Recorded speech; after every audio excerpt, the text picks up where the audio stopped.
muchas gracias a todos por incorporaros. Como habéis oído, avisaros de que vamos a grabar este webinario para su difusión posterior. Vamos a dar un minutillo de plazo para que la gente se termine de incorporar. Somos ya 36 personas, pero había más gente registrada. Y genial, si queremos saludar por el chat. Un placer, María José.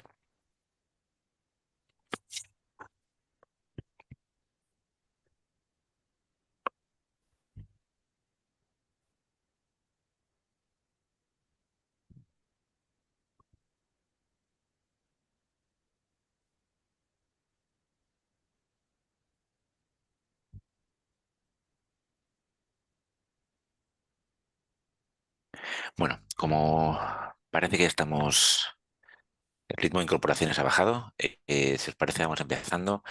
Eh, yo me presento, me llamo David Sánchez y soy el director de la Federación de Consumidores y Usuarios, CECU. Agradeceros mucho la participación en este webinario sobre menores y tecnología y los riesgos y estrategias de protección. Simplemente por comentaros, CECU somos una federación de organizaciones regionales de consumidores y usuarios que intentamos dar un enfoque más amplio y crítico al consumo y, entre otras cosas, nos ha llevado a trabajar en el mundo digital, ¿no? Y ante los retos que nos supone para todos como personas consumidoras el afrontar ¿no? La vida digital.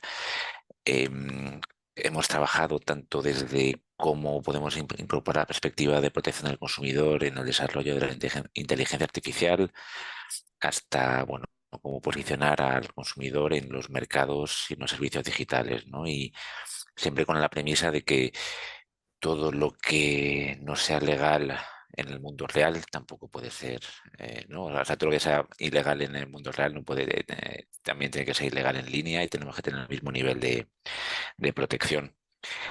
Em, para el día de hoy contamos con varios ponentes que nos van a dar su perspectiva, sobre todo de la sociedad civil. Queremos disculpar porque no, de parte del secretario de Estado de Juventud e Infancia, Rubén Pérez, que finalmente no puede participar y no, bueno, nos pide que disculpemos su presencia. Pero bueno, vamos a contar con un montón de personas que nos van a aportar su perspectiva, empezando por Carlos Puente, que trabaja en el equipo de concienciación y conocimiento para menores del INCIBE, el Instituto Nacional de Ciberseguridad. También con Kepa Paula Rañaga, que es sociólogo infantil y vicepresidente del GESIA, que es el Grupo de Sociología sobre la Infancia, y con el que compartimos membresía en el OCTA, el Observatorio de Contenidos Televisivos y Audiovisuales.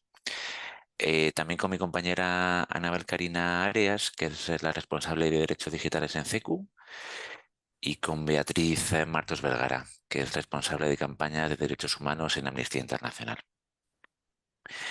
Eh, con todo esto, recordar antes de darle la palabra a mi compañero César Díaz del área jurídica de CECU, que va a moderar el webinario, que, bueno, que vamos a grabarlo, ¿vale? Para poder utilizarlo después y difundirlo.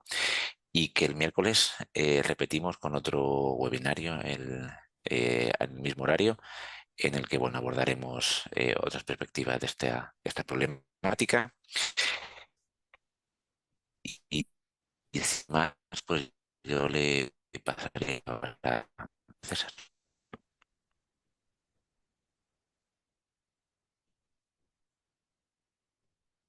Perdón. Buenos días a todos y a todas. Como ha dicho David, soy César Díaz, del área jurídica de CECU. En primer lugar, gracias David por tu presentación y por introducir estas jornadas. En segundo lugar, por supuesto, agradecer a los ponentes de lujo que van a compartir su mañana de hoy con nosotros para explicarnos un montón de cosas interesantes, principalmente sobre los riesgos y los consejos en el entorno digital, relacionado directamente con los menores, ¿no? Y por supuesto, gracias a todos los que estáis ahí y todas las que estáis ahí, que habéis decidido compartir la mañana con nosotros, que sin vosotros pues no tendría mucho sentido realizar un webinario, punto fundamental. Así que gracias a todo el mundo por estar aquí. Un poco a modo de introducción y no me voy a extender.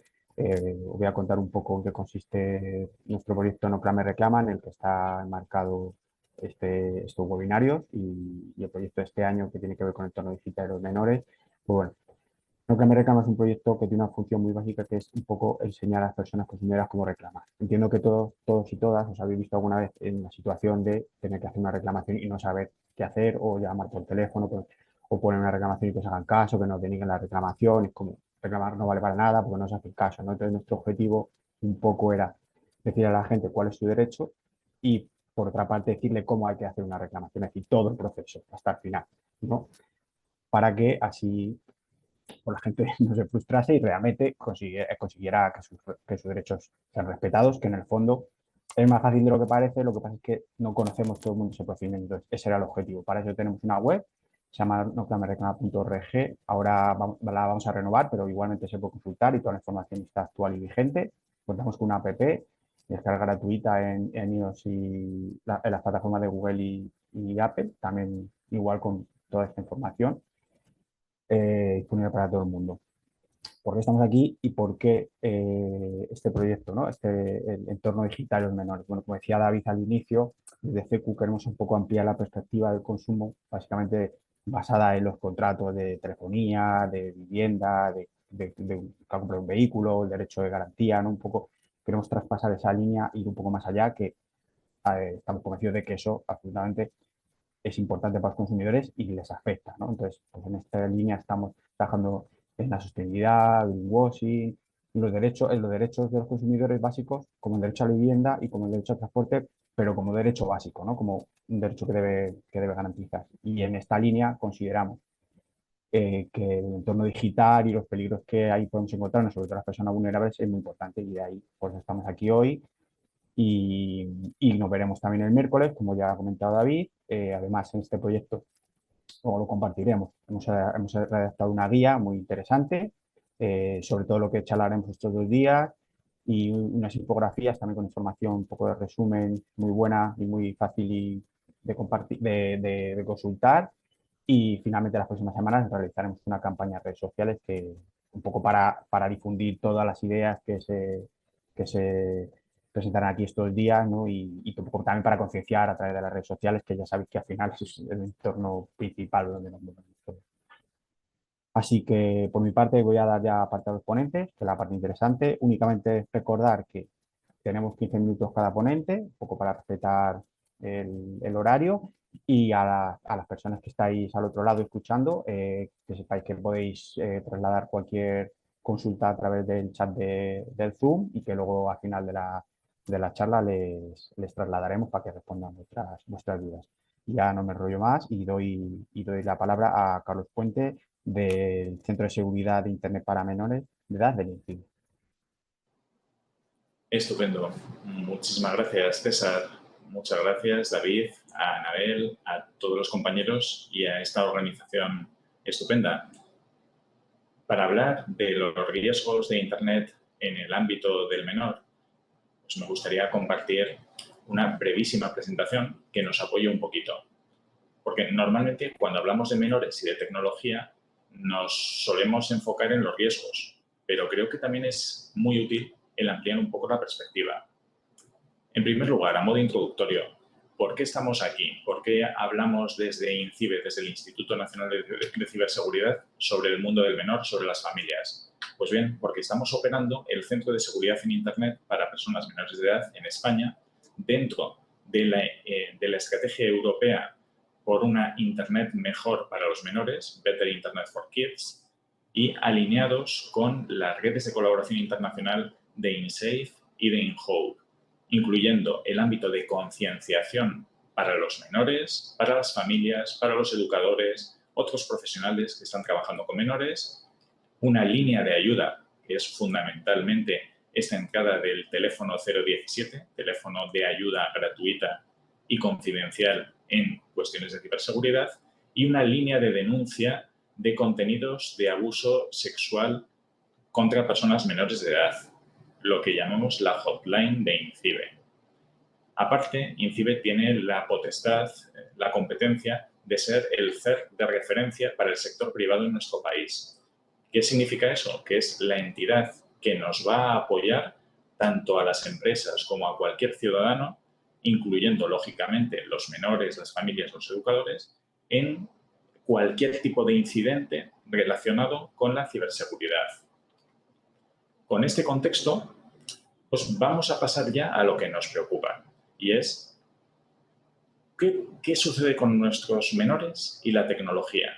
Lo primero es entender un poco cuál es su contexto, porque utilizan la tecnología, lo vemos a diario, de manera muy cotidiana, para divertirse, para aprender, para charlar con sus amigos y amigas, para ligar, para buscar pareja, que no se nos olvide. Nosotros también fuimos niños, fuimos adolescentes y cambian nuestros intereses.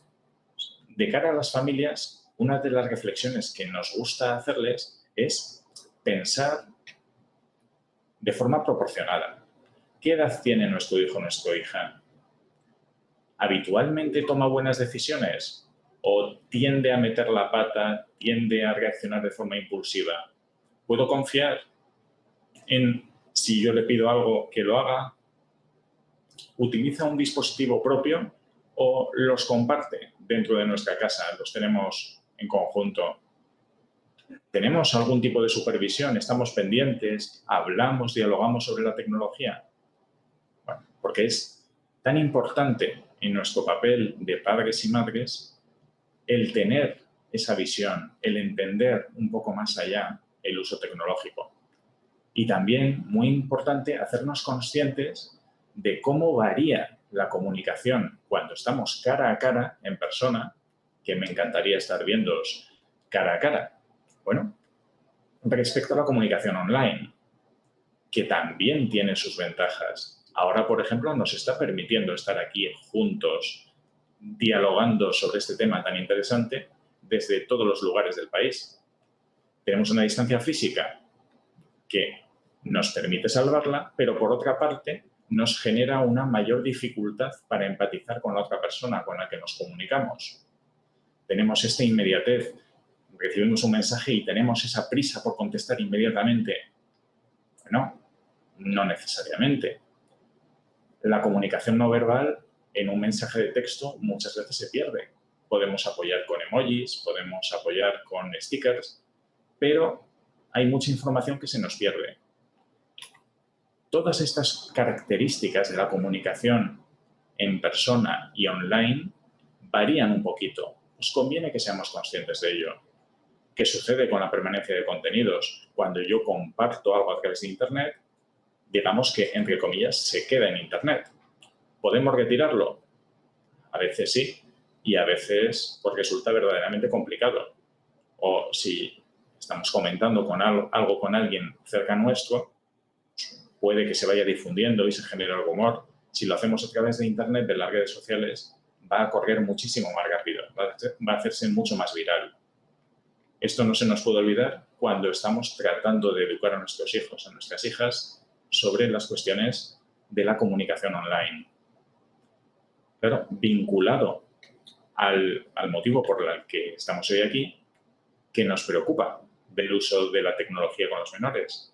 Pues diferentes ámbitos. Por un lado, el cómo utilizan Internet.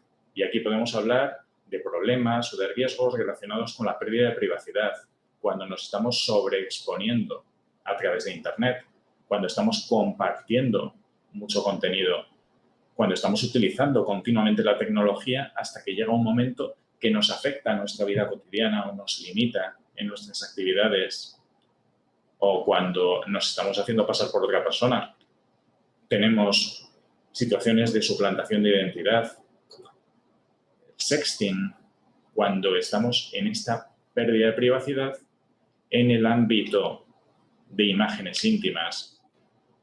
Riesgos relacionados con la relación entre diferentes menores o entre menores y otras personas que no conocemos, que pueden ser adultos. Los típicos de ciberacoso, el cibercontrol en el ámbito de la pareja, comunidades peligrosas, el contacto a través de grooming. Y también tenemos otra serie de riesgos o de problemas relacionados con qué se encuentran cuando entran en Internet, cuando navegan por Internet. Desde el contenido inadecuado, fraudes online, podemos encontrarnos retos virales, virus, publicidad. Hay muchísimas problemáticas, pero no deberíamos centrarnos en ellas. Si tenemos interés en alguna en concreta, podemos consultar y pedir ayuda. Lo que nos debería interesar es tomar herramientas para apoyar a nuestros hijos e hijas en un uso seguro de Internet. Y para ello, una de las claves, en nuestra opinión, es fomentar la mediación parental.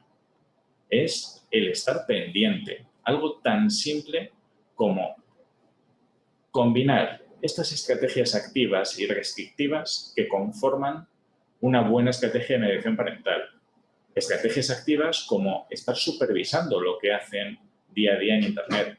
Igual que les preguntamos qué han estado haciendo en el colegio, en el instituto, o con quién han estado por la calle cuando han ido a dar una vuelta a la plaza del barrio, pues lo mismo a través de Internet. ¿Qué has estado haciendo? ¿Con quién has estado chateando? ¿Hay alguna nueva moda? El acompañamiento, sobre todo desde muy pequeñitos. El pasar tiempo juntos, también a través de Internet, en persona, por supuesto. Pero si queremos conocer ese mundillo digital en el que se mueven, también hemos de dedicarle tiempo a estar juntos online. Oye, ¿me enseñas a jugar a ese videojuego que está tan de moda? ¿O por qué no me cuentas cómo funciona eso de TikTok? Que no lo entiendo. Se trata de darles pie para que sean nuestros hijos e hijas quienes nos enseñen y así podamos estar atentos, escuchar, que aunque no tengamos por qué ser expertos en tecnología, lo que sí que somos es expertos en la vida. Y ahí vamos a poder tener mucho más fácil el contacto para detectar posibles situaciones de riesgo. Algo que a lo mejor a nuestro hijo o nuestra hija no vea una mala intención o una posibilidad de riesgo y nosotros y nosotras sí que seamos capaces de verlo, aunque no sepamos tanto de tecnología. Por otra parte, las estrategias restrictivas, buscar establecer un entorno sensato, coherente, igual que no les dejamos estar fuera de casa, de fiesta, hasta ciertas horas, pues en Internet también establecer unas normas, unos límites, y lo ideal es que sean pactados, que sean consistentes, que sepamos claramente las consecuencias. Podemos apoyarnos también en controles parentales y podemos utilizar muchas opciones de bienestar digital, de seguridad, de privacidad, que nos vamos a encontrar en las herramientas que habitualmente utilizan nuestros hijos e hijas. Aquí tenéis un ejemplo con una guía que tenemos sobre herramientas de control parental desde INCIBE en el espacio menores, un catálogo donde ofrecemos información sobre múltiples opciones de control parental, no solo en aplicaciones específicas, sino también las opciones que tenemos de control parental en aplicaciones de uso generalista o en videoconsolas o en Smart TVs. Hay multitud de opciones que merece la pena entrar en los ajustes, en la configuración e investigar un poquito. También nos proponemos algunas herramientas de apoyo para establecer unas normas. Tenemos una orientación. Luego, en cada casa, cada familia, tienen que hablar y dialogar porque podemos tener unas necesidades diferentes. Conviene escuchar a nuestros hijos, a nuestras hijas. ¿Y por qué quieres utilizar esta aplicación, este dispositivo a estas horas? Bueno, pues entendamos, a lo mejor algo que nos parece a priori que no tiene sentido, igual resulta que es un medio de socialización para jugar juntos a un juego entre ese grupo de amigos que con un control, con un límite, puede que no sea inadecuado. Escuchemos, lleguemos a acuerdos. También os proponemos alguna herramienta que pueda ayudarnos a tratar de controlar el tiempo de uso. Obviamente, un vale de tiempo no es mágico. No va a conseguir que se levante de la videoconsola o del móvil, de la tablet y lo suelte directamente. Pero sí que es una herramienta que nos puede ayudar a promover la responsabilidad nuestros hijos e hijas. Es decir, oye, mira, de acuerdo, puedes jugar un ratito a este videojuego, pero toma, te dejo 30 minutos. Eres tú la persona responsable de gestionar esos 30 minutos. En cuanto termine el tiempo, me devuelves el vale. Si estamos en plazo, eso va a tener una consecuencia positiva. Si no lo estamos, si te tengo que venir a recordar que no has cumplido el tiempo, pues va a tener una consecuencia negativa. Lo dicho, no es magia, pero poco a poco nos puede ir ayudando. También, por supuesto, el promover alternativas sin pantalla. Da igual la edad en la que estemos, actividades extraescolares, temas deportivos, temas creativos, el contacto físico con sus iguales, con sus amistades, eso siempre va a ser una herramienta maravillosa. Y luego, también dependiendo de las edades en las que estemos, sobre todo cuando estamos al principio, conviene promover mucho más los contenidos positivos, contenidos que sean divertidos y que al mismo tiempo tengan un punto educativo, que estén adaptados a su nivel de comprensión, a su madurez, que promuevan la diversidad, el respeto, que tengan funciones de seguridad, ajustes de privacidad. Por supuesto, huir de aquellos contenidos que nos ofrecen funciones de comunicación sin ninguna supervisión, sin ningún mecanismo de reporte, porque entonces no sabemos quién se va a comunicar con nuestros hijos e hijas. Aquellos que incluyen publicidad abusiva, compras sin ningún tipo de control. Aparte, conviene conocer códigos como el PEGI para establecer diferentes categorías de riesgo que podemos encontrarnos en videojuegos o códigos similares para contenidos multimedia. Siempre vamos a poder encontrar mucha más información dentro de la página web de INCIBE, www.incibe.es, en el espacio menores. Y aparte, como decíamos al principio, contamos con la ayuda del servicio Tu Ayuda en Ciberseguridad de INCIBE de forma gratuita y confidencial, si no recuerdo mal, de 8 de la mañana a 11 de la noche, disponible todos los días del año, incluidos domingos y festivos, a través del teléfono 017 de forma gratuita, a través de mensaje de WhatsApp al 900-116-117, un mensaje de Telegram a través de @INCIBE017. Que tenemos dudas, que no sabemos cómo trabajar cierto tema con nuestros hijos e hijas, que estamos viendo que hay un problema o sospechamos que puede estar habiendo un problema de ciberseguridad o de uso seguro y responsable con ellos y ellas, o si estamos en entorno educativo que queremos trabajar y potenciar cierto tipo de habilidades, pues bueno, tenemos a nuestra disposición el servicio del teléfono 017. Y esto es todo por mi parte, por ahora. Estaré encantado luego de escucharos todas las preguntas que surjan. Muchísimas gracias, Carlos, por tu exposición. Has clavado los 15 minutos. Muchas gracias. Es muy interesante todo lo que has contado. Seguramente que a los padres que nos estén escuchando o quien tenga contacto con menores, seguro que les va a venir muy bien. Muy interesante toda la cantidad de riesgos, ¿no?, que podemos encontrar en Internet y que casi no somos capaces de abarcar. Y me gusta mucho la idea de que los padres sean como un compañero, ¿no? No como yo tengo el móvil y mi padre no entiende lo que estoy haciendo, ¿no? Como yo soy como padre, lo único que hago es restringir, ¿no? Esto no, esto no, esto no. Entonces, el diálogo me parece una idea muy interesante. Muchísimas gracias. Y como ya ha recordado Carlos, casi todos los recursos o todos los recursos de los que está hablando los tenéis disponibles en la web de INCIBE, ¿verdad? Vale, pues muchísimas gracias. Y ahora ya le doy el paso a Topo Larrañaga. Pues muchas gracias, César. Bienvenidos todos y todas. Encantado por estar aquí hablando sobre unas cuestiones que, bueno, pues que llevamos, y yo que sepa, yo llevo hablando sobre interinfancia 15 años y hemos publicado, hemos hecho cosas, hemos debatido, hemos rebatido cosas y tal, ¿no? El encargo, esencialmente, yo previamente os quería compartir con vosotros una infografía que he hecho en plan casero, pero para que sea un poco de guía, ¿no?, de lo que quiero hablar y cómo quiero decirlo, y lo voy a compartir. Imagino que ya se ve. El encargo es el número 1 que se me ha hecho por parte de Anabel y por parte de CQ, es bueno, pues hablar un poquito sobre la investigación consolidada de los derechos digitales de los niños, y lo he puesto en plan pregunta, ¿no? quería referirme a varias cuestiones y sigo por abajo, pero le pone el discurso reiterativo, hacia dónde nos lleva, ¿no?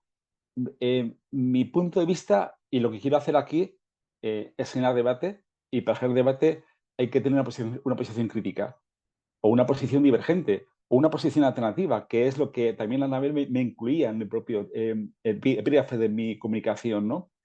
Y desde este punto de vista, primera cuestión, por ejemplo, cuando César me ha presentado, ha dicho que soy sociólogo infantil, cuando realmente soy sociólogo de la infancia. Me refiero con esto, las palabras generan realidad. Es diferente usar algo como adjetivo que como sustantivo. Es diferente hablar de la infancia como cuestión social que hablar de algo sobre lo infantil, porque lo infantil es un concepto que minoriza la realidad o que minoriza la realidad de los niños, niñas, adolescentes en este caso, ¿no? Y, por ejemplo, fijaos una cosa, la comunicación habla de menores y tecnología.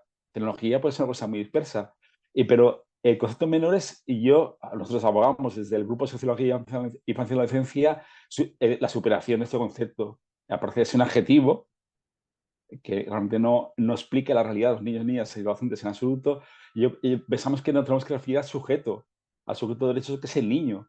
No, porque además el concepto menor nos lleva este concepto que viene del ámbito de lo jurídico, y que, bueno, pues que se refiere al menor de edad, pero si hablamos de menor de edad, nos referimos a personas menores de edad. Me refiero con esto, y no quiero ser pesado al principio hablando de estas cuestiones, pero bueno, las palabras generan y construyen realidad, y eso hay que tenerlo claro. Por ejemplo, en este caso, Carlos ha hecho referencia a la seguridad, en este caso a la ciberseguridad. Recuerdo, y pongo como anécdota, una vez entrevistando más que otra cosa a Carlos Igual, que él trabaja en la UCO, en la Guardia Civil, y yo tengo con ellos mucha relación. Empezaba la entrevista y me comentaba: Kepa, tú date cuenta de que yo soy Guardia Civil, yo te voy a hablar sobre seguridad, no estoy hablando sobre la sociedad. La sociedad es un término más amplio. Nosotros somos guardias civiles y nos dedicamos a arrestar, apresar o perseguir los delitos que ocurren en España, en este caso vinculados con la tecnología. Son cosas distintas, entonces hay que parcelar las cosas en su sitio, ¿no? Eso hay que tenerlo claro también. Y luego, respecto a esta idea de discurso reiterativo, ¿hacia dónde nos lleva? Seguimos en un pensamiento binario. Yo creo el pensamiento es de sí, no. El otro día, en el grupo que participamos, Anabel y yo, y creo que alguna persona más de aquí, mi blog, el comité de personas expertas del ministerio, alguien sacó este debate, ¿no? Seguimos en un discurso y un debate binario. Por supuesto, seguimos en un discurso y debate binario. Hace 1000 años yo perseguía igual la defensa de esto que desde hace más de una década se decía, la diferencia entre mundo offline y online. Y yo decía, no, es que no hay diferencia. El efecto que tiene el mundo llamado mundo online dentro de la psicología, la situación personal de un individuo, es patente, es claro. ¿Por qué queréis separarlo entre sí? Pero seguía separando, ¿no? Son dos realidades. Y nos hemos dado cuenta que la realidad online está ocupando toda nuestra realidad. O sea, la que supuestamente era una pseudo-realidad en ese momento, ha ocupado el centro de nuestra realidad. Y esto es una cuestión que es como muy significativa, ¿no? Entenderla también. Me refiero, quiero decir con esto, voy a ser un poco crítico, voy a hacer un poco de Pepito Grillo, voy a ser un poco crítico sobre cuestiones determinadas, ¿no? Discurso reiterativo. Nunca nos referimos a ello, pero las investigaciones, lógicamente lo que están hablando es y lo que se abunda es en el pánico moral de los adultos sobre el uso de la tecnología por parte de los niños, pero nunca nadie se refiere al pánico moral. Hay un pánico moral, evidentemente, se entiende. O cuando hemos hablado sobre derechos de niños, muchas veces no se habla de los derechos de los niños, se habla de un supuesto que no existe, derecho de los padres madres, porque están atosigados y hartísimos de tener a unos hijos una crianza súper diferente a la anterior, en el cual tienen unos dispositivos en los cuales, como bien decía Carlos, hay que atender bueno, pues cómo se usa, de manera dialogada, llegar a acuerdos y tal y tal, ¿no? Pero si queremos hablar de pánico moral y porque los adultos estamos en pánico moral, hablemos de pánico moral, ¿no? Protectores de derechos en pequeño. Pues lo que le decía antes, el concepto del infantil, ¿no? O sea, entendemos los derechos de los niños como derechos en pequeño. No entendemos que son derechos consolidados como el resto de los derechos adultos. Eso también hay que entenderlo. Y es patente. Cuando se escucha el discurso de mucha gente, se ve que es patente que eso es así. O sea, realmente no, o estás hablando de derechos de los adultos y detrás, digamos, excluyéndote el derecho de los niños porque queda bonito, pero únicamente a veces es una cuestión meramente estética. ¿Por qué? Porque los derechos de los niños hay que estudiarlos y los adultos no nos dedicamos a estudiar los derechos de los niños. No hay un interés cierto, un interés patente, un interés claro, ¿no? Luego, nos sumamos fácilmente, si, y yo me acuerdo que hace el año 19 o así, hicimos un análisis de los indicadores, de todas las encuestas, cuestionarios que se usan, de los más importantes a nivel de infancia e Internet. Nos sumamos fácilmente a indicadores e índices que no explican la realidad casi de los niños, explican casi la justificación y la realidad del discurso que el adulto justifica en el uso de la tecnología por todos los niños. O sea, que tenemos que construir indicadores, pero todos los indicadores que expliquen esa realidad, no una parte de la realidad. Y menos, mucho peor, si encima únicamente son indicadores que justifican el discurso. Eso no tiene ni pies ni cabeza. Em, ¿Por qué no integramos el cuarto? ¿Por qué no integramos a otras personas en el debate? Yo eso es una cosa que defiendo rotundamente.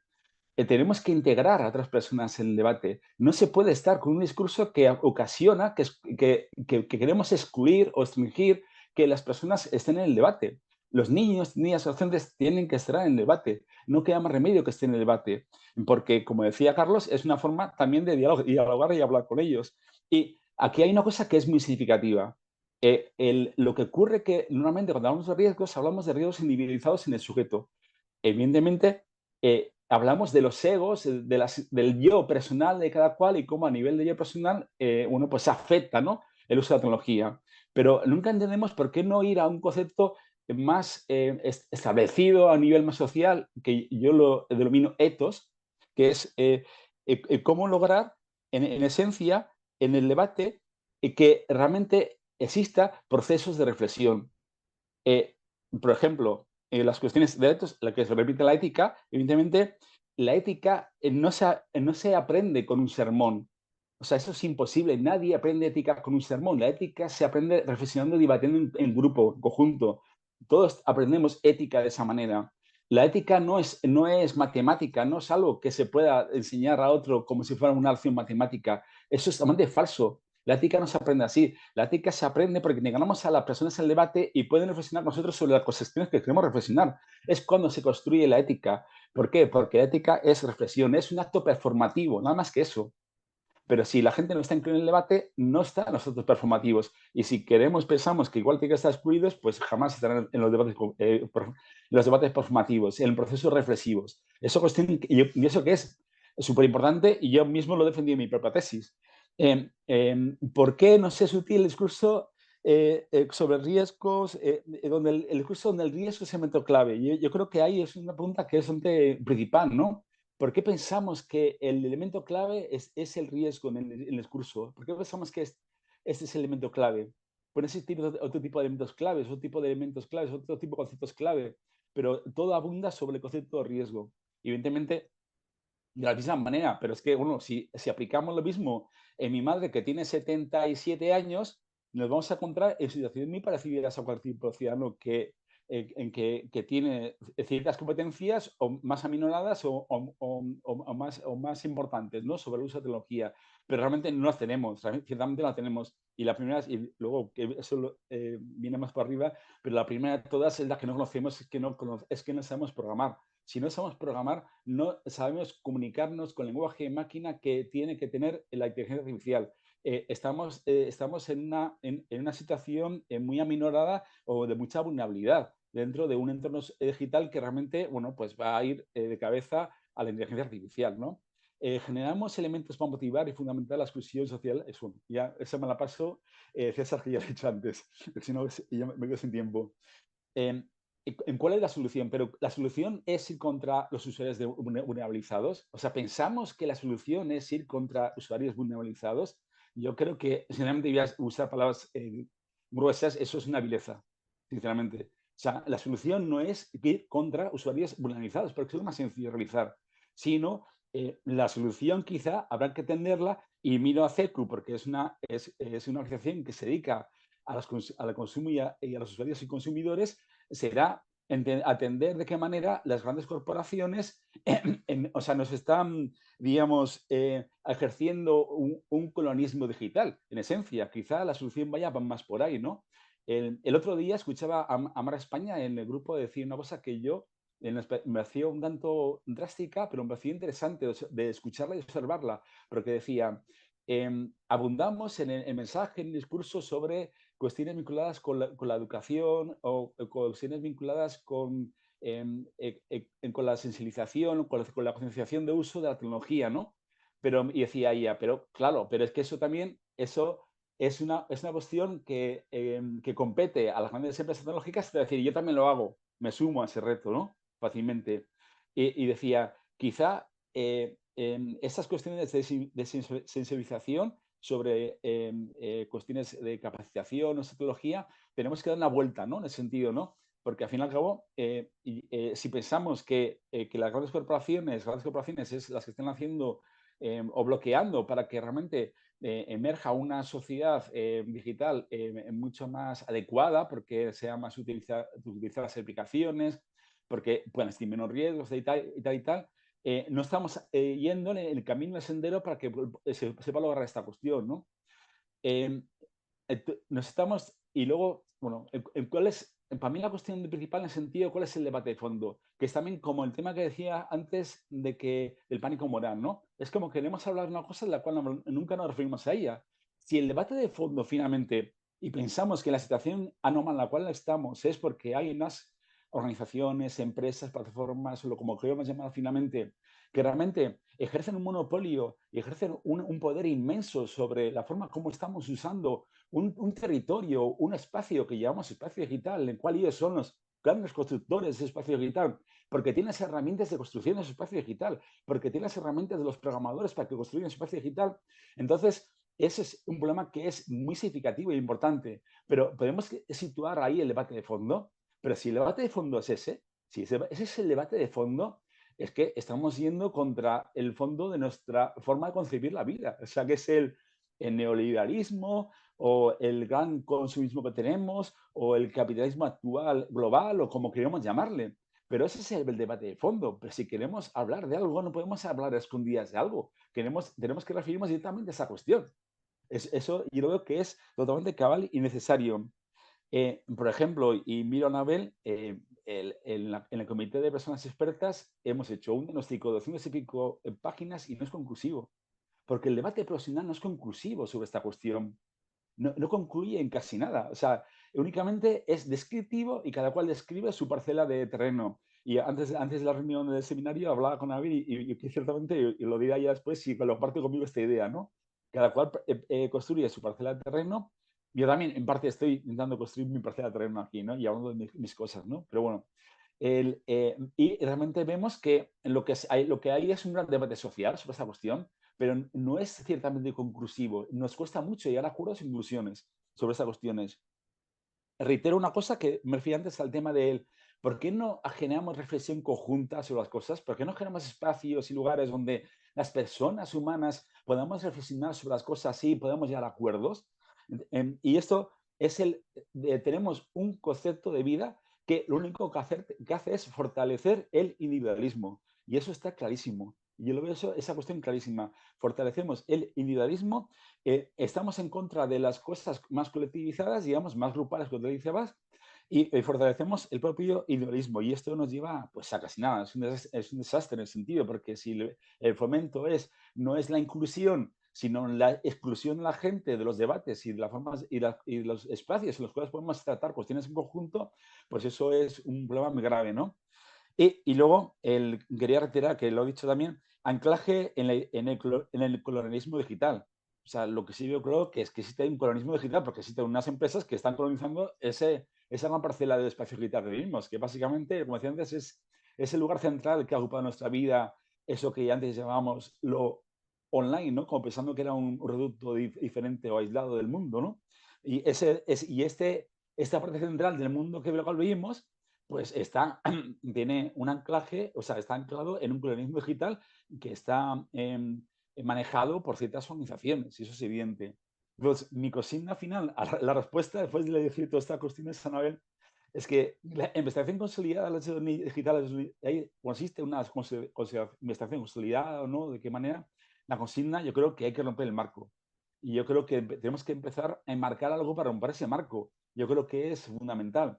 Y luego quizá me referiría luego a esta cuestión, igual si surge el debate, yo la cuestión ahora que la cual me siento más concernido a nivel investigativo es, y os puede parecer un tanto loco, es sobre la ontología, porque me preocupa mogollón el tema, sí que me preocupa mogollón el tema de la inteligencia artificial, en el cual si pensamos y somos tan absurdos como seres humanos que vamos a formar una inteligencia artificial y eso va a entrar en un juego que nosotros llamamos democracia, somos imbéciles directamente, porque eso no es así, no va a ser así jamás.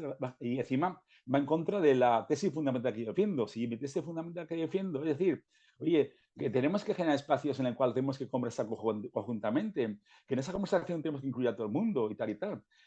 La inteligencia artificial va a ocasionar que cualquier individuo a nivel personal y a nivel individual no tenga necesidad de recurrir a otras personas para conversar y hablar ni llegar a acuerdos, porque tiene que tocar el botón de inteligencia artificial para que esa inteligencia artificial le diga lo que quiera pensar o de la manera como quiere pensarlo. Y eso yo sí que lo veo como una calamidad horrible.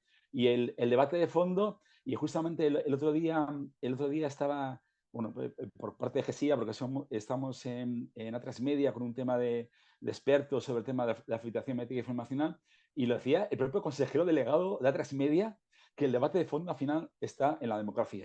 Y ya Ramón, perdón, Ramón, no, César, me callo ya. Y creo que decir más el resto de compañeros que hablen y ya si no luego debatimos sobre lo que he hablado y los términos como me he hablado sobre las cuestiones estas.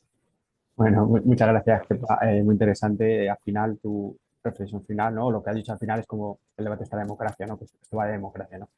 Muy interesante, o sea, más allá de los contenidos muy concretos, ¿no? De qué pueden hacer los padres o los menores, ¿no? También es como tú hablas de que tenemos como que repensar el marco, ¿no?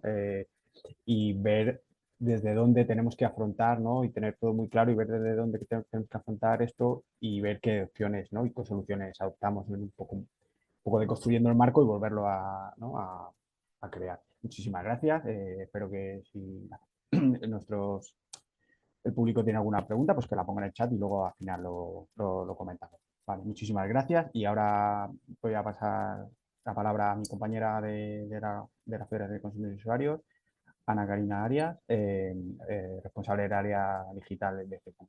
Ana, tú. Gracias. ¿Se ve, no, la presentación? Entiendo. Sí, Perfecto, perfectamente. gracias. Vale, entonces, bueno, primero gracias, me reitero el agradecimiento a Carlos y Kepa por participar y a César, que está ahí moderando.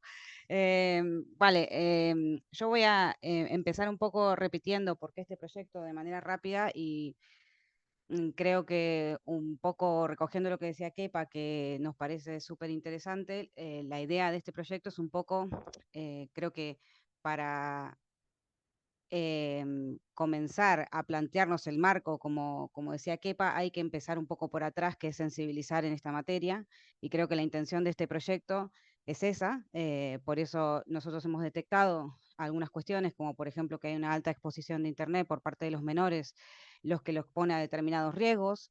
También hemos detectado que las plataformas digitales no asumen la responsabilidad editorial, ¿no? Que es un poco lo que comentaba también Kepa, ¿no? De las grandes empresas que hay de fondo que en definitiva no están tomando las medidas necesarias para proteger a la ciudadanía y en particular en este caso por el foco del proyecto a los menores frente a esos riesgos. Entonces nos encontramos frente a una situación de falta de medidas y controles eficaces y de algoritmos que explotan vulnerabilidades, como voy a explicar seguidamente. Y también consideramos que esta situación conlleva que sea necesaria una colaboración entre tanto autoridades públicas como reguladores y la sociedad civil, y por eso la idea de solicitar este proyecto y comenzar sensibilizando a aquellos que estén interesados e interesadas en esta materia, ¿no? Entonces, como parte de este proyecto, como comentó César, nosotros hemos elaborado una serie de infografías y una guía en donde hablamos de determinados riesgos que a nivel SECU hemos agrupado en tres grandes, digamos, categorías que son riesgos para la salud y el neurodesarrollo, riesgos a protección de datos personales, riesgos de seguridad, ¿no? Entonces, respecto a la primera categoría, que tiene que ver con la salud y el neurodesarrollo, algunos datos que son interesantes, que surgen de algunos reportes de Maldita.es que recomiendo, que tiene artículos muy interesantes sobre este tema, es que, bueno, son el 93% de los jóvenes de entre 16 y 24 años utilizan las redes sociales en un promedio de 3 horas y 40 minutos diarias, y que la generación Z es la que más tiempo dedica en redes sociales, llegando a consumir 2 horas diarias, ¿no? Entonces, este elevado tiempo en el que se utilizan los dispositivos electrónicos también se une a cierta información que ya hemos ido recolectando. Por ejemplo, en el año 2021 se revelaron unos archivos internos de Facebook, donde se demostró que la empresa ya conocía que su algoritmo, ¿no?, el algoritmo que utilizan Facebook e Instagram, estaba generando algunos efectos negativos sobre la salud mental de las adolescentes, e impactos en su imagen corporal y bienestar psicológico. Y esto digamos, se supo gracias a unas revelaciones que se hicieron a nivel periodístico, que la empresa ya tenía conocimiento. Entonces, como primera categoría, o dentro de lo que es riesgos a salud y desarrollo, queremos hablar primero de lo que es el diseño adictivo, que es básicamente cómo se diseñan los servicios digitales hoy en día, que tienen que ver con el modelo de negocio, que lo que prioriza es la economía de la atención. Entonces, lo que se utilizan son algoritmos que pueden llegar a generar adicción a determinado contenido, con el objetivo de aumentar el tiempo de uso en pantalla, recolectar nuestros datos, porque en este tipo de economía, que se llama Creator Economy, todo es monetizable. Si a esto le sumamos el auge de la inteligencia artificial, por ejemplo, la IA generativa, que conlleva la elaboración de deepfakes, o que pueden llegar a generar contenido fraudulento, suplantaciones, o facilitar herramientas de acoso, lo que encontramos es que puede haber un crecimiento exponencial de lo que es el ciberbullying, la violencia online, el grooming. Entonces, es una cuestión que a nosotros nos parece relevante informar, ¿no?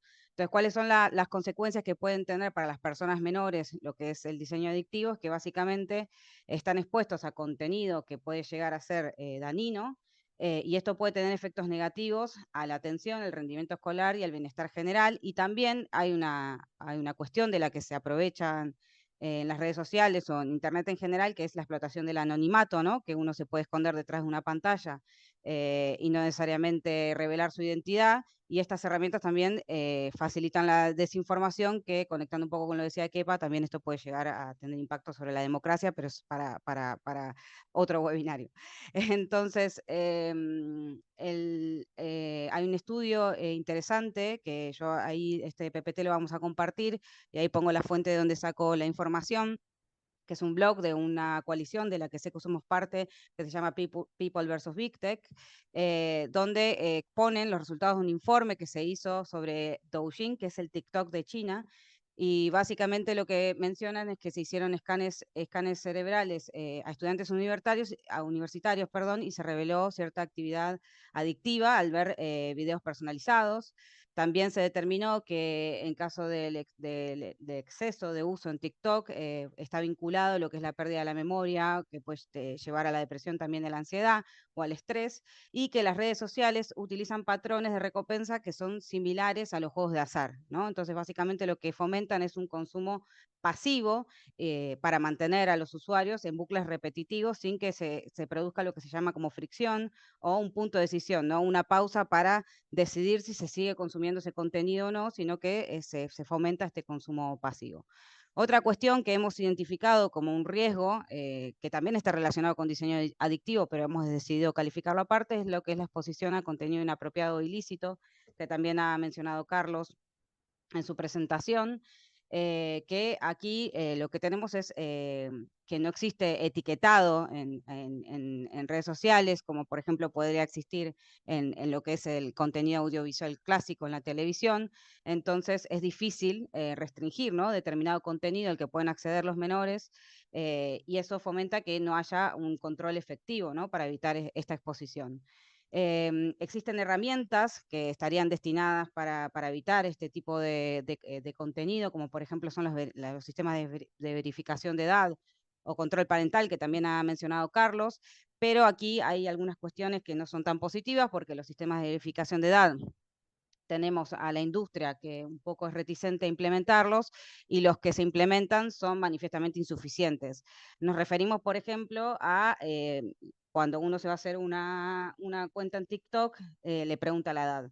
Entonces ya con poner que tengo determinada edad, algunas plataformas lo dan como ok, otras además te piden una selfie, pero de todas maneras los sistemas de verificación de edad no son efectivos.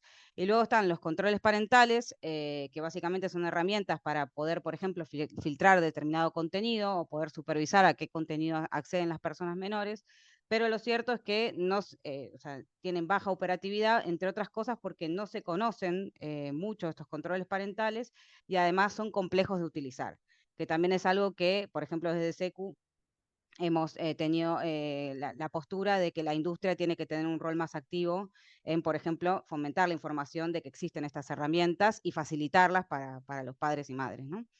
¿Qué consecuencias entonces tienen para los menores lo que es la exposición a contenido inapropiado? Que también hay que tener en cuenta que puede ser ilícito, ¿no?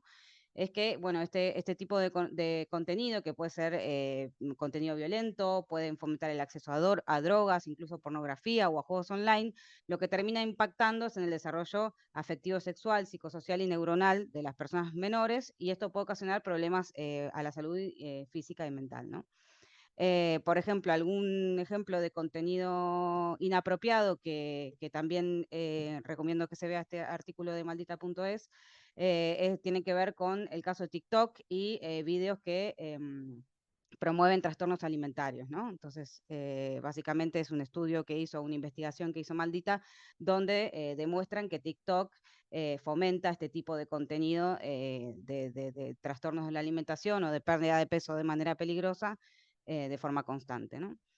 Esto me conecta con lo último que hemos identificado, hemos agrupado con riesgos a la salud y al neurodesarrollo, que es los retos virales, que también ha mencionado Carlos, que si bien son retos que se utilizan para ganar popularidad, ¿no? En cierto sentido, también traen como consecuencia graves riesgos, como puede ser, por ejemplo, una suplantación de identidad o estar expuesto a grooming o a extorsión, e incluso, en algunos casos extremos, cuestiones de suicidio, ¿no? Algunos ejemplos que también surgen del informe de Maldita son estos ejemplos que tienen que ver con trastornos de alimentación, que por ejemplo es este A4 Paper Challenge, que básicamente es demostrar que la cintura de una chica es más estrecha que una hoja A4, ¿no? Entonces, este tipo de contenido que puede llegar a ser nocivo, ¿no? Luego, dentro de lo que es el riesgo a la privacidad, también nos gustaría hablar un poco de lo que es la huella digital, ¿no? Que es básicamente toda esta información que una comparte en Internet y que va haciendo como ¿no? Su alter ego digital, por decirlo de alguna manera. Entonces, la idea sería reflexionar, ¿no? Desde cuanto más antes o a más temprana edad se piense o se reflexione sobre esta huella digital, más chances tenemos de que se aprendan herramientas de protección, porque hoy en día lo que tenemos es una insuficiente protección de datos personales, más allá de que tenemos normativa. Lo cierto es que a la hora de supervisar o controlar el cumplimiento de la normativa que protege los datos personales, nos encontramos con que muchas veces son insuficientes, ¿no? Entonces, por ejemplo, algunos de los riesgos que hemos detectado dentro de lo que es datos personales, tenemos lo que es robo o suplantación de identidad, que también mencionó Carlos, que la idea, bueno, sería básicamente en términos sencillos, hacerse pasar por otra persona para obtener beneficios económicos, para acceder a información privada, con el objetivo de dañar, ¿no? Y que también es utilizado, por ejemplo, para lo que son casos grooming o ciberbullying, ¿no? Otra cuestión que es interesante es todo lo que tiene que ver con la explotación de datos personales, que también está conectado con el diseño adictivo, pero básicamente es por explicar un poco cómo funcionan las redes sociales hoy en día, que también está en un informe que pongo en el PPT que les vamos a compartir, que es básicamente que las redes sociales, ¿no? personalizan la experiencia del usuario a partir de patrones de comportamiento. Estos patrones de comportamiento son detectados, ¿no? Y a partir de ahí generan contenido recomendado para la persona. Pero normalmente, o lo que se entiende que sucede, es que esos patrones de comportamiento están relacionados con vulnerabilidades, como pueden ser adicciones, trastornos alimenticios, ansiedad o depresión. Entonces, lo que se termina generando es un engagement que se llama como insalubre, porque son bucles de retroalimentación que dirigen a usuarios a contenido que básicamente es dañino, ¿no? Y esto impacta negativamente en el bienestar, especialmente de las personas menores, y el caso más extremo que se conoce hasta el momento es un caso de un adolescente de 14 años en Inglaterra, que lamentablemente se quitó la vida y que en el peritaje, ¿no? Del juicio, el perito determinó que los algoritmos de Instagram y Pinterest habían tenido un rol en el desenlace de este caso, ¿no? Hay otros estudios también que tratan el tema de la explotación de datos personales a través de los sistemas de recomendación y la explotación de las vulnerabilidades. Por ejemplo, hay un estudio italiano, que también ahí está la fuente al final, que encontró que los usuarios de TikTok que tienen con trastornos alimenticios se les recomienda contenido relacionado sin que necesariamente lo busquen. O también otro estudio que demuestra que TikTok muestra contenidos relacionados con la salud mental o la imagen corporal a adolescentes cada 39 segundos. Y también hay una investigación del Wall Street Journal que demuestra que TikTok muestra contenido relacionado con autolesiones, dietas extremas e incluso la romantización del suicidio, ¿no? También dentro de lo que es datos personales, que quisimos hablar, aunque sea brevemente, de lo que es la exposición de información personal sin consentimiento, por dos casos que tuvieron lugar aquí en España. Uno es la generación, ¿no?, de deepfake a través de una imagen dada sin consentimiento, ¿no?, que fue el caso de Extremadura, que es básicamente, por ejemplo, la utilización de una imagen para generar una deepfake y distribuirla, ¿no?, en grupos de chat o en redes sociales. Y hay que tener en cuenta que, según un estudio que también ahí pongo la fuente, que es un estudio que hizo también la Organización Noruega de Consumidores, el 96% de las víctimas de deepfake porno son mujeres, ¿no? Entonces es un dato bastante preocupante. Y otra cuestión que estuvo sucediendo a nivel mundial y que en el caso de España también tuvo una acción por parte de la Agencia de Protección de Datos, que es el caso de WorldCoin, que es el caso de la venta de Iris a cambio de criptomonedas, que básicamente creo que a mediados del verano del año pasado, muchas personas menores estuvieron, digamos, escaneando su iris para vender o para que se les pague con criptomonedas a esta empresa, ¿no? Y esto es extremadamente preocupante porque el iris es un dato biométrico que tiene protección especial bajo el régimen de protección de datos y requiere un consentimiento válido ¿no?, para poder darlo. Y en todo caso, los menores de 14 años, por lo menos en la legislación de España, no pueden dar el consentimiento sin sus padres. Entonces, hubo casos, y hay un montón de casos, donde ese consentimiento no es válido e igualmente se escaneó el iris, ¿no? Entonces, eso es cuestión para tener en cuenta. Y la última cuestión relacionada con que lo hemos agrupado dentro de datos personales es lo que tiene que ver con publicidad, que queremos hacer una breve mención porque es una cuestión que hay que tener en cuenta. Sabemos que la publicidad en Internet es omnipresente y es difícil, muchas veces es difícil de distinguir, y más aún con el crecimiento que han tenido en los últimos años lo que es el mundo de los influencers y los creadores de contenido, donde muchas veces a través de experiencias muestran productos como pueden ser videojuegos o juguetes sin marcarlos de publicidad, pero que en el fondo están haciendo publicidad, ¿no? Entonces es un tema también que hay que abordar y donde hay que también normativamente darle una vuelta, porque las protecciones que hay hoy en día son insuficientes, pero tenemos que tener en cuenta que también este tema de la publicidad personalizada o targetizada se aumenta por el gran uso que hacemos todos de los teléfonos móviles, que permite una gran recolección de datos. De hecho, hay un estudio que también cito la fuente ahí al final, que dice que, por ejemplo, en iOS y Android se envían datos a las empresas Apple y Google cada 4 minutos y medio, y esos datos incluyen los comportamientos del usuario, los hábitos de navegación, la ubicación, etcétera, que luego son utilizados para hacer perfilado y anuncios personalizados o targetizados. En el caso de los menores, hay una legislación europea que prohíbe, ¿no?, los anuncios personalizados a menores, pero lo cierto es que a la hora de poder supervisar y aplicar esta norma es muy difícil de controlar y es una norma muy reciente que todavía no hemos visto una aplicación efectiva, por ejemplo, respecto de este tema.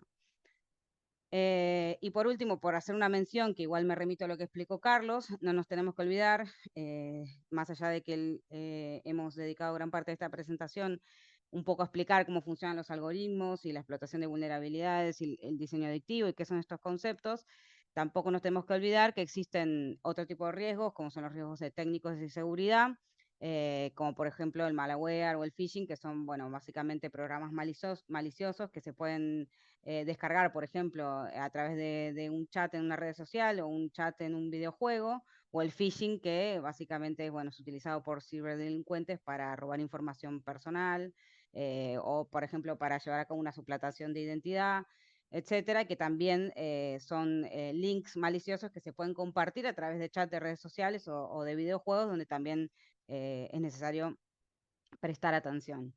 Entonces, algunas de las recomendaciones que van a surgir de esta guía que mencionó César también al principio del webinario, que hemos recolectado también de muchas recomendaciones que hace el INCIBE y de la Agencia de Protección de Datos y otras organizaciones que trabajan estos temas, y hemos agrupado, ¿no? Entonces, lo primero que también, como comentó Carlos, y también Kepa, es fomentar ¿no? el diálogo intrafamiliar y también el diálogo social sobre cuáles son estos riesgos, ¿no? O sea, cómo está impactando la tecnología, pero también reflexionar sobre nuestros propios hábitos como adultos para apartarnos de la visión adultocentrista con la que muchas veces aborda este tema.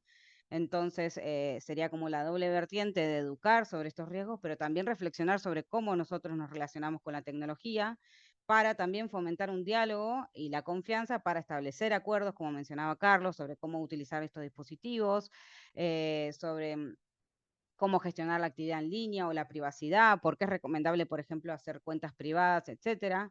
También, en el caso de que sea necesario, utilizar estos controles parentales, que básicamente utilizan a filtrar contenido o limitar el acceso a determinadas aplicaciones. Pero sí es lo que queríamos destacar como SECU, es que estos controles parentales no se deberían instalar sin informar a las personas menores sobre la decisión de ejercer este control, porque básicamente también está en juego otro derecho, como es el derecho a acceder a la información veraz, que también tienen las personas menores, y que también, como explicaba un poco Kepa, los derechos de las personas menores son igual de válidos que los derechos de todas. Entonces, a la hora de ejercer este tipo de control, lo bueno sería que sea mediante un diálogo y un acuerdo ¿no? con la comunicación de que esto va a suceder, pero también predicando con el ejemplo sobre cómo nosotros mismos utilizamos los dispositivos electrónicos, que ya lo dije, pero lo vuelvo a repetir porque me parece que es importante tenerlo en cuenta, ¿no? También aquí ponemos una guía del INCIBE, que como dije antes, este PPT se va a compartir, donde van a poder entrar y hacen como un estudio de los diferentes tipos de controles parentales que existen, y es una herramienta que es bastante útil. Luego también, como comentó Carlos, existen herramientas para limitar la utilización de tiempo en pantalla, que son herramientas que tienen tanto los dispositivos electrónicos, el propio móvil tiene esta función dentro de configuración, pero también lo ofrecen, por ejemplo, algunos servicios digitales como las redes sociales, donde también se puede configurar para limitar el tiempo, ¿no? Otra opción puede ser, por ejemplo, restablecer los feeds, ¿no? Para que se borre el historial y que se empiece, digamos, todo lo que es la recomendación de contenido un poco de cero. Y fomentar el espíritu crítico, que es lo que también comentaba Carlos, de poder diferenciar el contenido beneficioso del perjudicial, o también fomentar el diálogo y la reflexión sobre, por ejemplo, cómo identificar una deepfake, y otro tipo de cuestiones que se están viendo hoy en día, que están en auge, ¿no?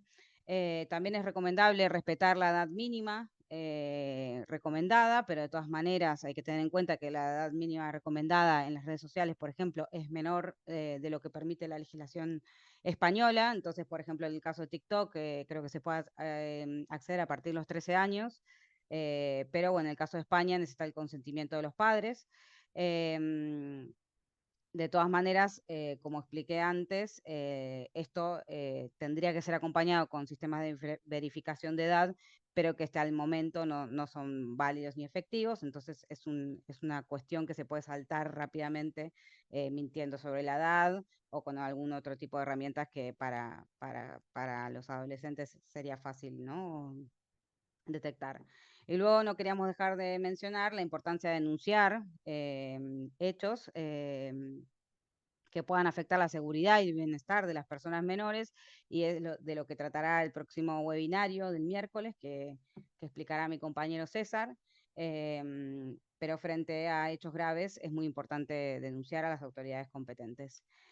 Y luego cerrar esta parte con una pequeña reflexión que no todo, más allá de que la idea de este proyecto es sensibilizar, ¿no?, sobre esta problemática y qué tipo de herramientas se pueden utilizar, lo cierto es que a nivel general no tenemos que poner todo el peso de este lado, de los usuarios ni de las familias, sino que tenemos que seguir impulsando, ¿no?, mayor regulación más estricta para las empresas o las corporaciones que están detrás de este tipo de servicios digitales, para que ellas también fomenten una alternativa de tecnología que sea más segura y apoye el desarrollo de los niños y no esté tan centralizada en lo monetizable de los datos personales y en generar estos bucles para tenernos cada vez más tiempo detrás de una pantalla.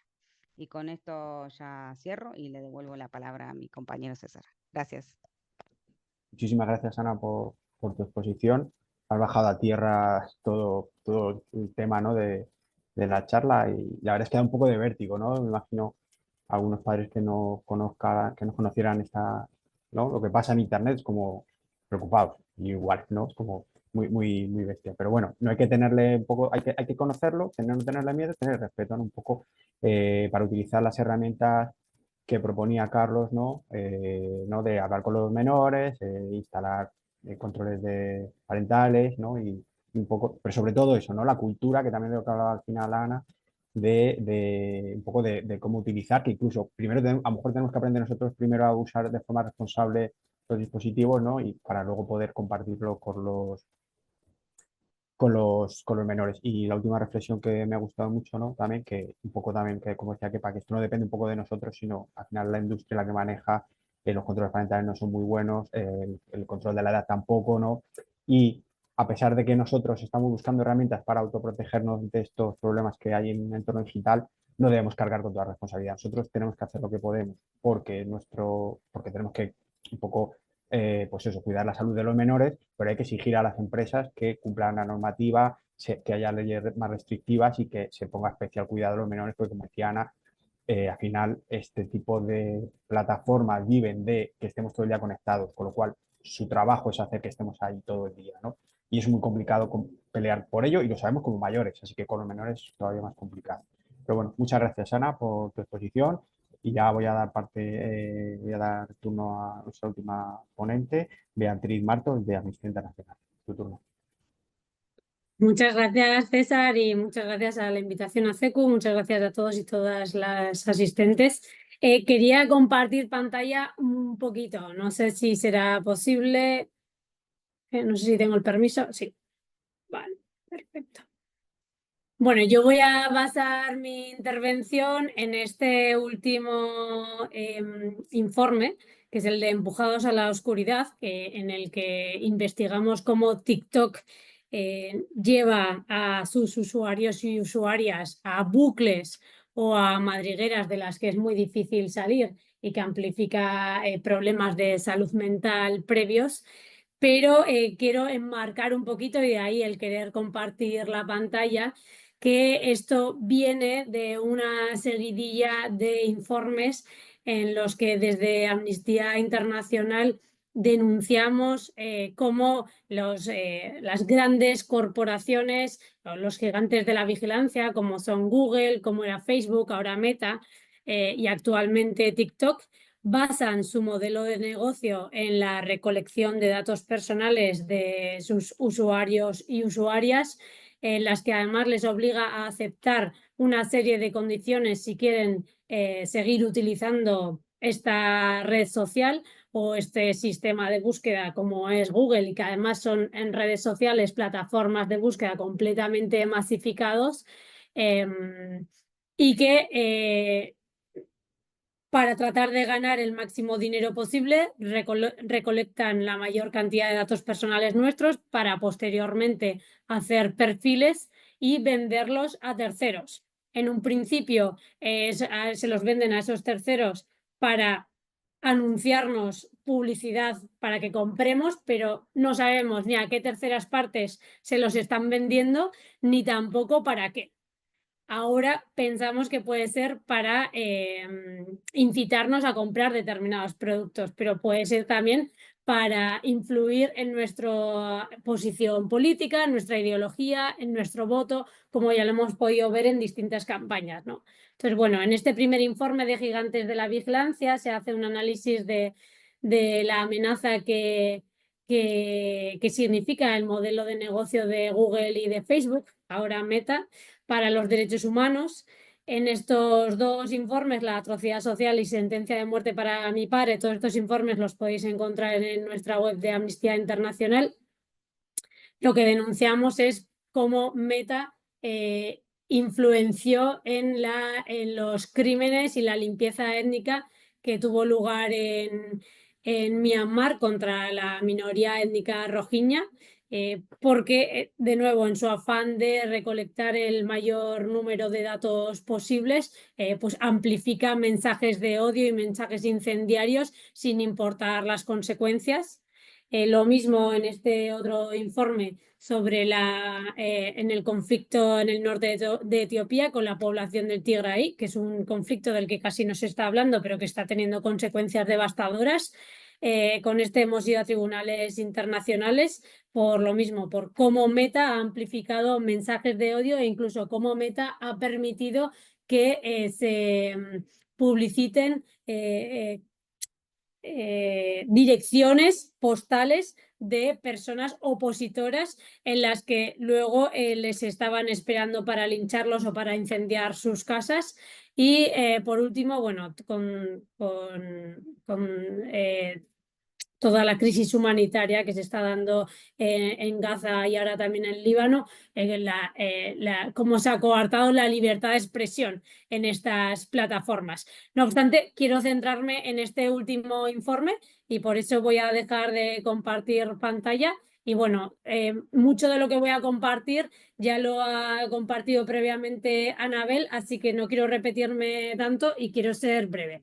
Bueno, ahora mismo TikTok es una plataforma que aproximadamente tiene 1 billón de usuarios y usuarias en todo el mundo, con lo cual está siendo un gigante tecnológico todopoderoso, que de nuevo basa su modelo de negocio en la recolección de datos personales de usuarios y usuarias, que además la mayoría de este billón de usuarios y usuarias son personas entre 13 y 17 años, con lo cual bajo el derecho internacional de los derechos humanos son niños y niñas y por tanto sujetos de especial protección, que están protegidos por la Convención de Derechos Humanos, o sea, por la Convención de Derechos del Niño de la Organización de Naciones Unidas.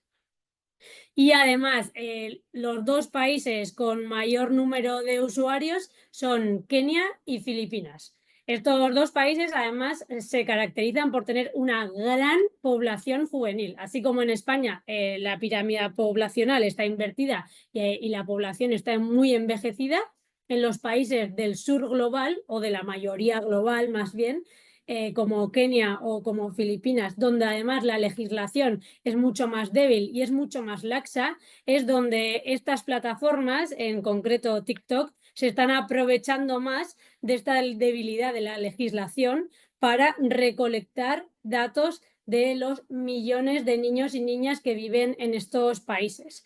Porque, bueno, TikTok divide sus políticas de privacidad en 3 zonas. Uno que sería el espacio económico europeo, a lo que se suma Reino Unido y Suiza, otro que es Estados Unidos y otro que es otras regiones del mundo. O sea, entero todas esas otras regiones, África, Asia, América Latina, que es donde se concentra el mayor número de población juvenil o de infancia, es zonas del mundo en donde hay una legislación mucho más débil, de la cual TikTok se está aprovechando.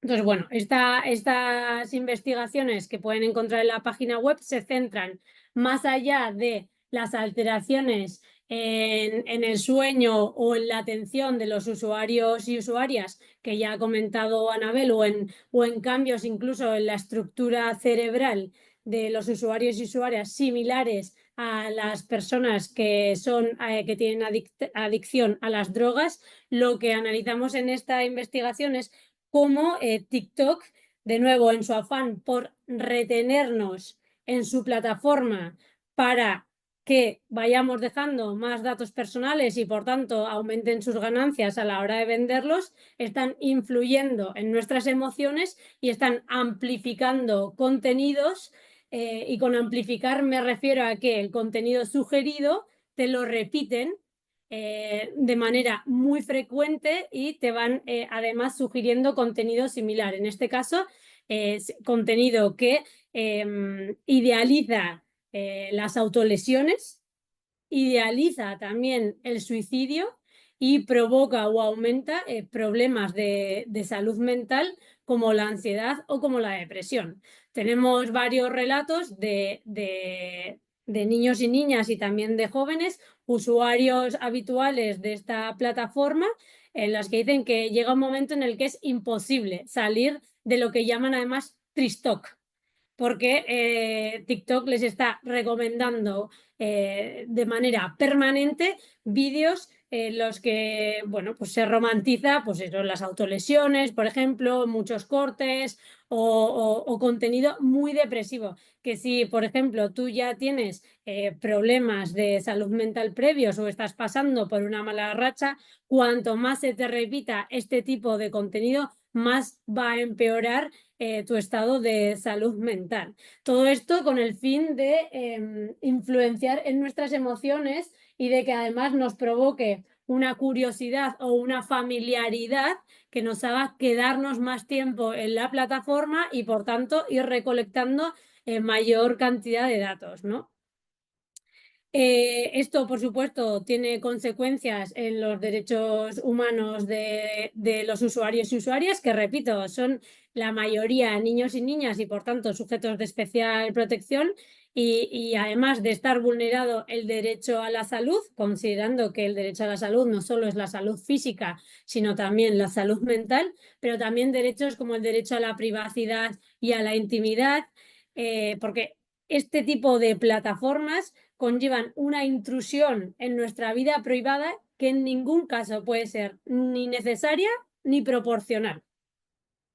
Por otra parte, también una violación de nuestro derecho a la libertad de expresión y a la libertad de pensamiento, y también considerando que ya se está hablando mucho de que la libertad de pensamiento no solo conlleva el poder compartir una serie de ideas que no tengan que ver con la incitación al odio, por ejemplo, sino que también significa el poder guardar mi pensamiento conmigo mismo.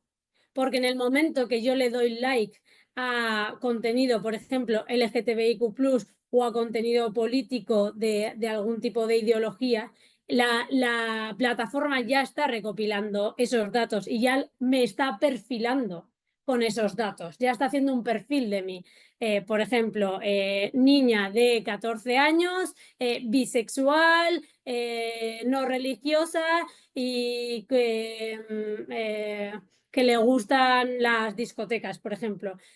Ya está, además, recopilando toda una serie de características e identidades, por ejemplo, en ese sentido, la orientación sexual, que tenemos el derecho de poder guardarlas con nosotras mismas y que ninguna plataforma sea capaz de recogerlas y mucho menos perfilarlas y venderlas.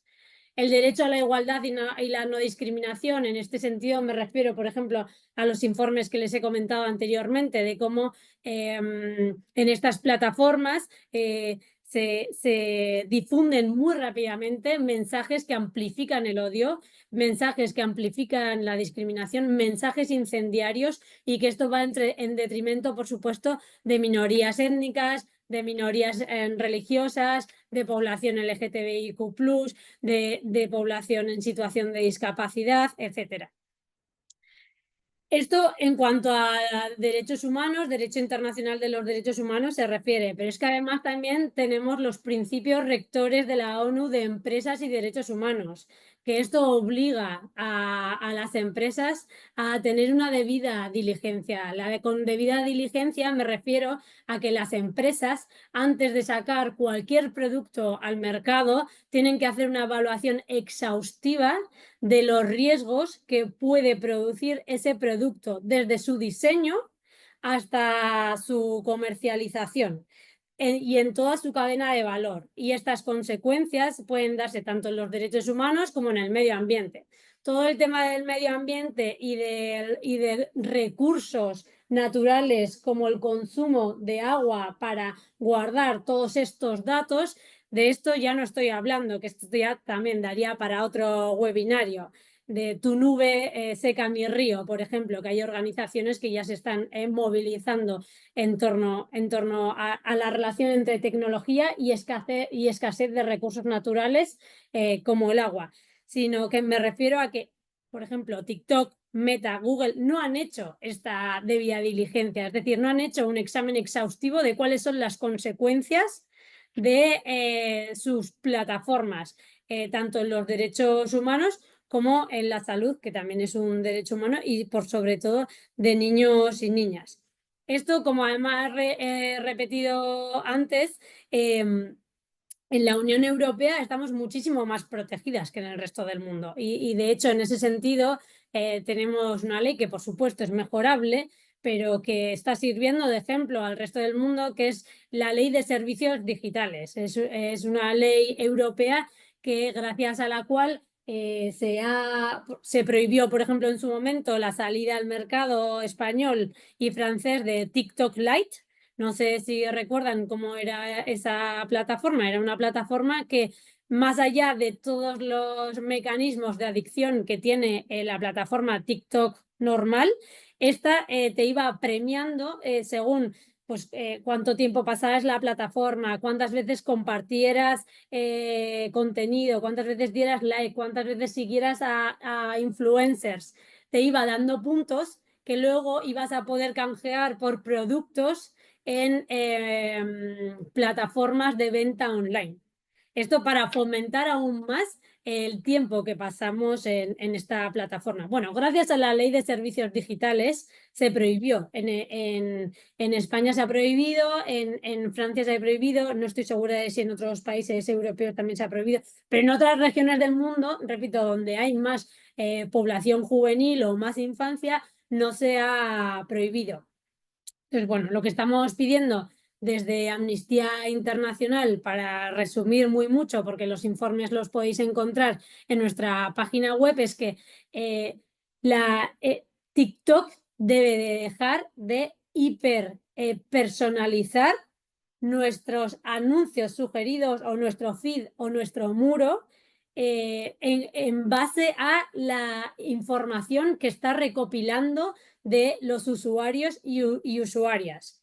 Y por el contrario, debe comenzar a sugerir contenido en base a los intereses que usuarios y usuarias demuestren a través de un consentimiento informado, transparente, accesible y comprensible. Es decir, niños, niñas e incluso personas adultas, la gran mayoría de las veces no sabemos lo que estamos firmando y muchas veces aceptamos las condiciones únicamente para poder usar una plataforma en la que están todos y todas nuestros pares. Y ojo, que plataformas así no son per se negativas, son plataformas en las que puedes conocer a gente de todo el mundo, puedes compartir ideas muy creativas, puedes compartir incluso contenido de política, puedes usarlo para organizar protestas y movilizaciones sociales.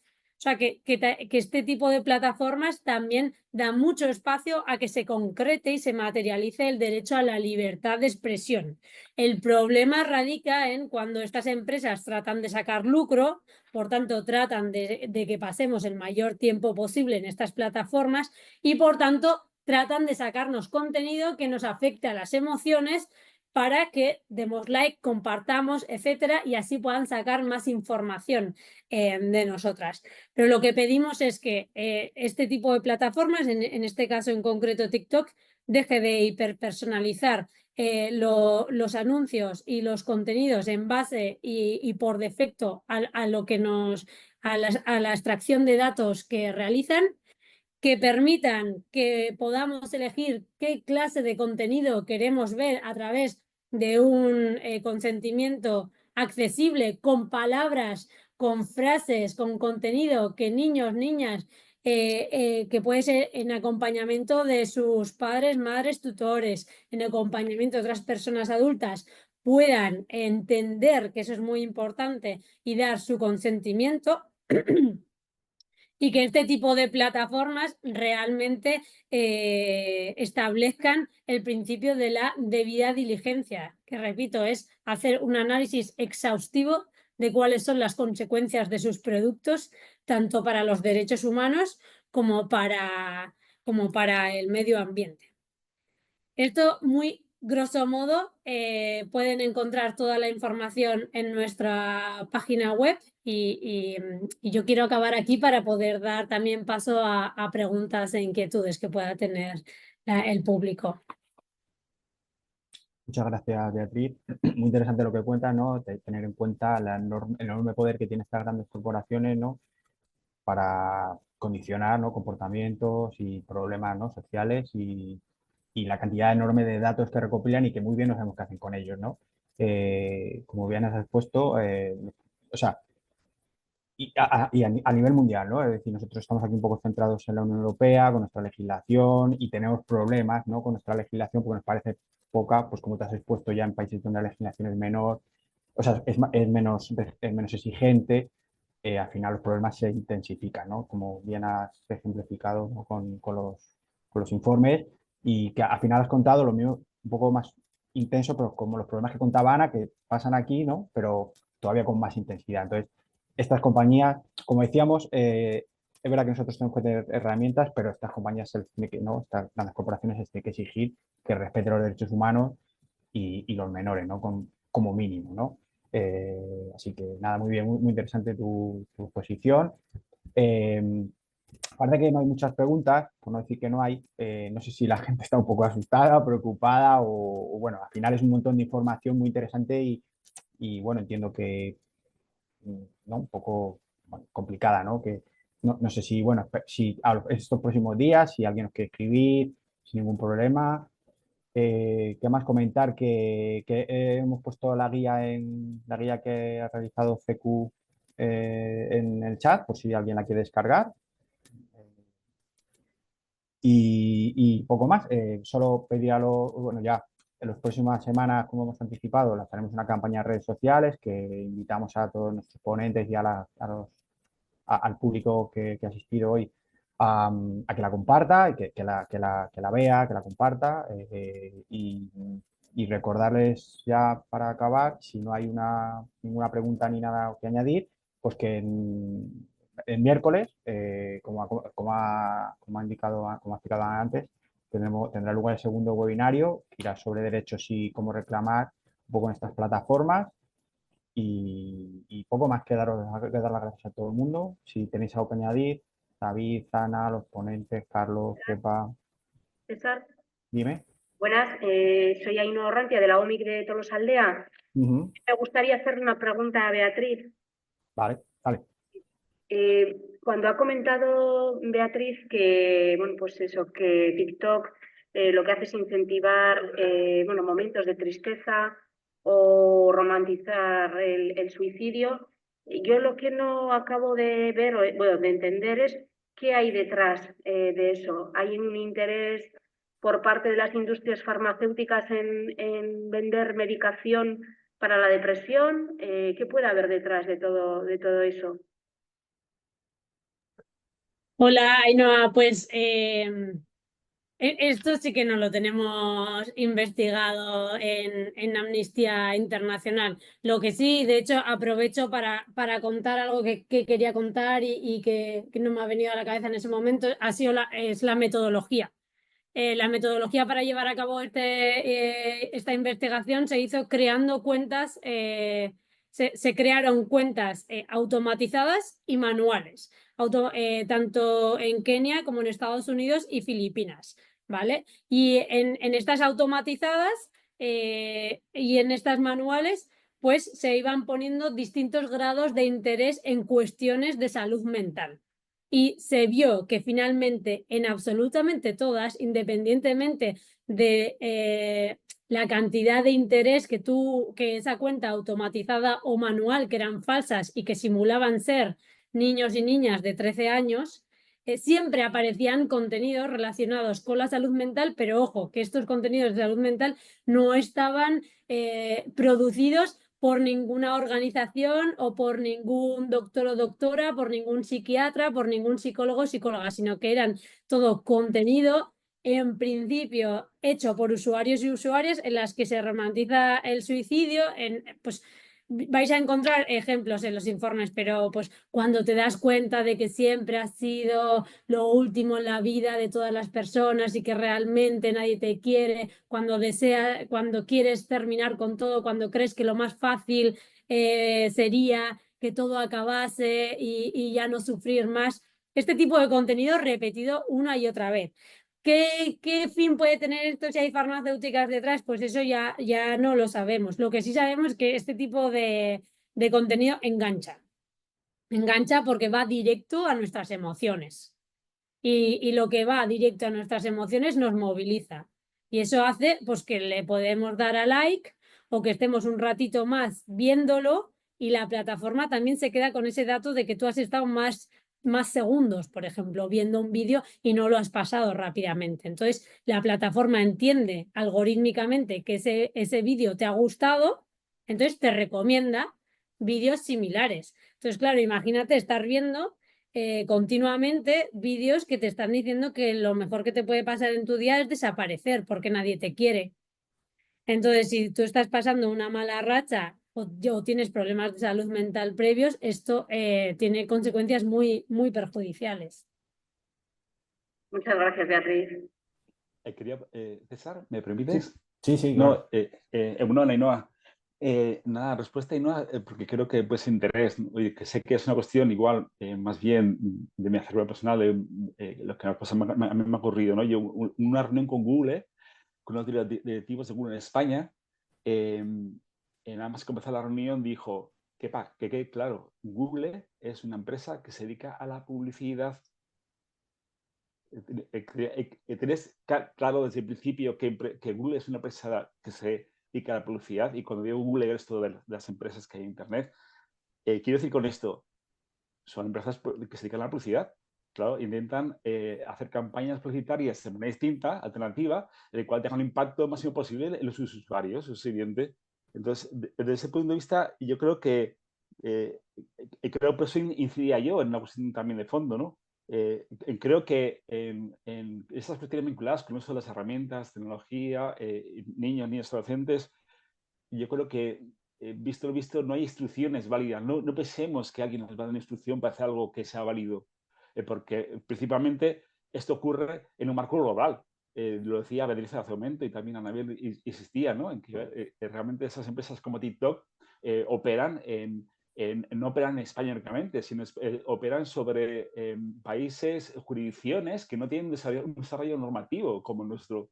Y es así, eso está muy claro. O sea, el capitalismo es global, eso es evidente.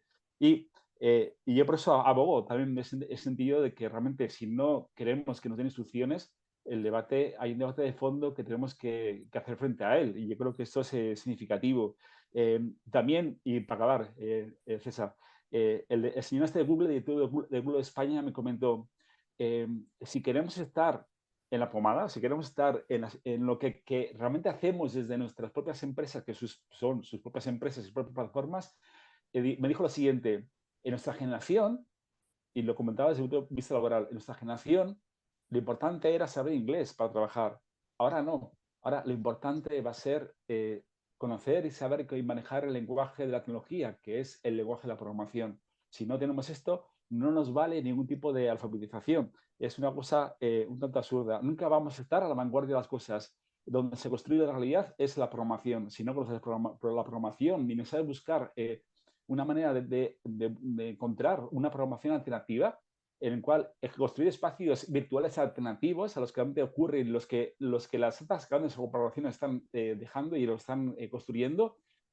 No vamos a estar más que en un centro comercial virtual global continuamente, que es lo que se ha hecho que sea Internet. Y eso es otra cuestión que es significativa. Y me callo ya. Muchísimas gracias, Pepa. Gracias.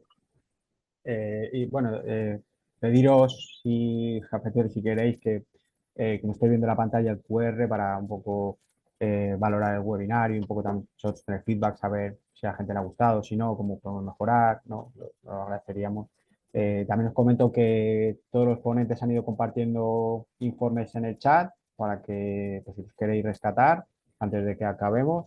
Ya nos pasamos en minutos. Si hay alguna pregunta muy rápida, podemos tirar y si no, pues nos iríamos ya despidiendo hasta el miércoles a la misma hora. Para los que queréis asistir, estéis todos invitados. El enlace de Zoom es el mismo, así que fácilmente podéis seguirnos el próximo día y con esto ya parece que no hay más preguntas.